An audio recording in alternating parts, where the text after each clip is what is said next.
It's time to unbox Ted Bundy's personal items. Ted Bundy cursed the world with his good looks and charisma, going on the most notorious killing spree in America. And right here is a few things involved with it. We don't know what they're gonna be until we open it. With the world's smallest pocket knife. But before we get into it, what was his story? Ted Bundy had a difficult childhood. His family was very strict with various problems of abuse and violence. And he was going down that typical serial killer path by torturing animals. It seems like there's always a sign, like why didn't they lock him up then? Someone that grew up as a neighbor to Bundy actually said that he was a bully and liked to terrify people, inflicting pain, suffering, and fear. No one saw a problem? Surely when this kid grows up, it's gonna get worse, right?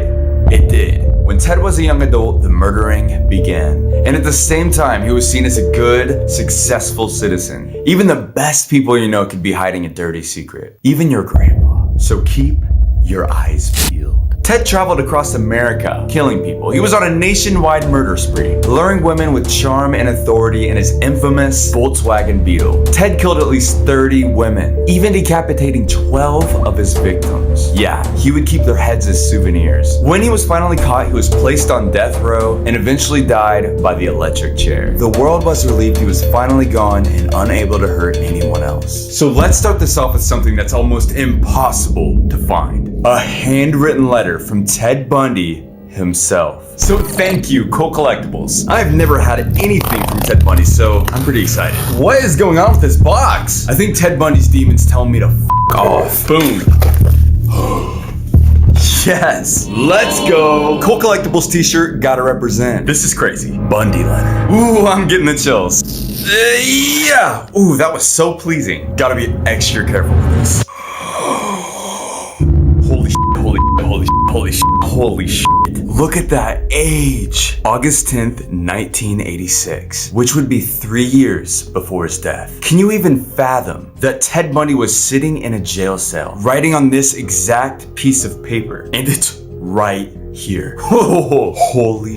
This is a letter to Carol Boone. She's a woman who fell in love with Ted and eventually marrying him while he was on trial, despite him literally being a serial killer. But let's not forget, Bundy can easily manipulate people. He was able to convince her and others that he was innocent, which if you look at the evidence is literally impossible. Dear Carol, thank you so much for your letter, your kind and thoughtful letter. I'm glad and grateful that you took the time to express your Christian concern. It was comforting and enlightening. I read where you said that you were not a religious fanatic, but you don't have to be one to be saved, to do the will of God, to love Jesus. So this whole letter is basically a religious discussion. It's kind of unclear if Bundy really found God. During his time in prison, he claimed to have a spiritual awakening, becoming a born-again Christian. However, some sources claim that this was just a tactic to manipulate people. Even after he became born again, he still denied responsibility for his crimes and showed no remorse for the harm that he caused. Overall, it's impossible to know what his true beliefs were. The letter has a back,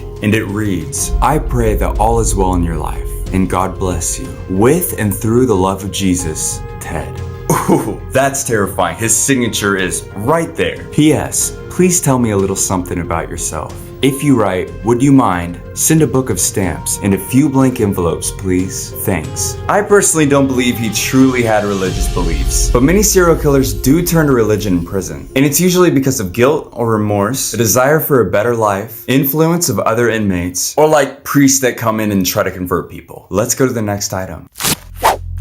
What the crap is this? Ted Bundy, authentic soil sample from Lake Sammamish State Park in Issaquah, Washington, where Ted Bundy murdered 2 victims. This is like a Ted Bundy collector's card, containing dirt where he murdered 2 victims. This is weird. Why would anyone want this? You can literally take dirt anywhere. Oh, and there's a backside. Lake Sammamish is a popular summertime destination, and in 1974, Ted Bundy was parked there, prowling for his next victims. Several witnesses said they saw a good-looking man asking young women if they could help him with his boat. One girl agreed to help, and she was never seen alive again. A couple hours later, another girl agreed to help, and she was never seen alive again. I guess there's a positive side to being antisocial. You probably have a lower chance of getting murdered. Next time an old lady helps me walk her across the street, I'm pepper spraying her. I am trusting no one. This one scares me because it's bigger. You hear that, ladies? Smaller is better. How do you even open this? Okay, I don't care. I'm just gonna rip it.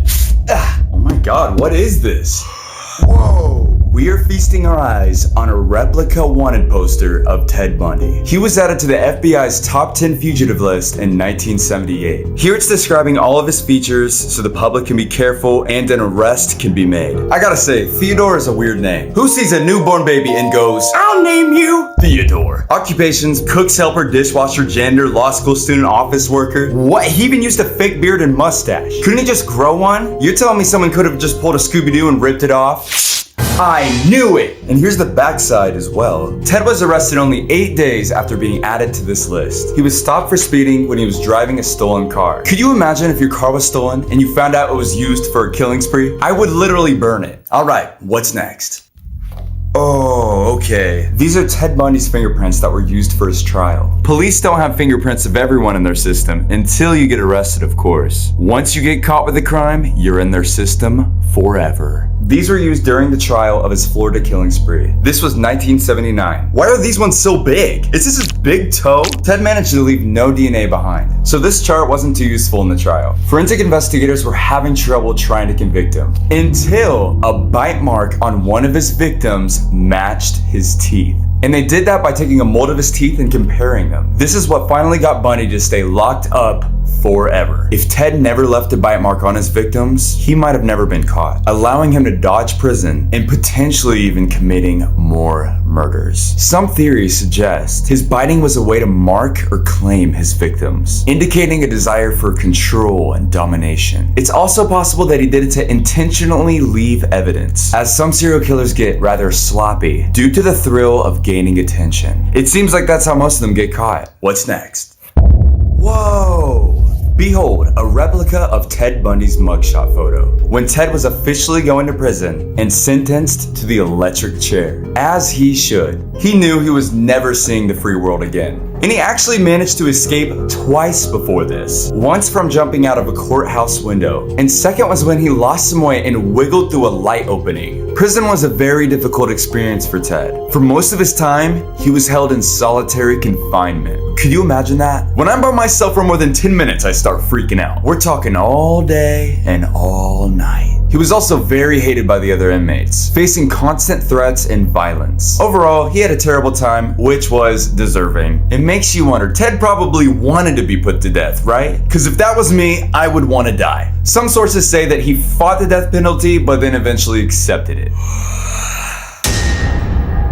Okay, this is the freakiest thing ever. Mother of Jesus. You guys are gonna shit your pants when I tell you what this is. This is a painting of Ted Bundy made by another infamous serial killer. His name's Philip Jablonski. This painting is so shitty, it wouldn't even be impressive for a 5-year-old. This is the infamous photo of Ted, smiling and waving for the media. So right at this corner, Ted Bundy's written, with his name signed here and other writing I can't read. I think the most atrocious thing is the teeth. It just looks gross. His name's signed and it says the same thing that I can't read. My guess is Sean Quentin, death now. That's the only thing I could pick up from it. So Philip Jablonski was an American serial killer convicted of killing 5 women, 2 of which were his wife and his wife's mother. This dude is so gross looking, and I could say that because he's a bad person. He looks like a chewed piece of gum got addicted to crack. I don't even know what I want to do with this. It's not even cool. It just freaks me out. And I'm getting this energy that this is cursing me. Look at this face and tell me you're not getting cursed. Philip Jablonski wrote tons of letters and painted quite a few paintings.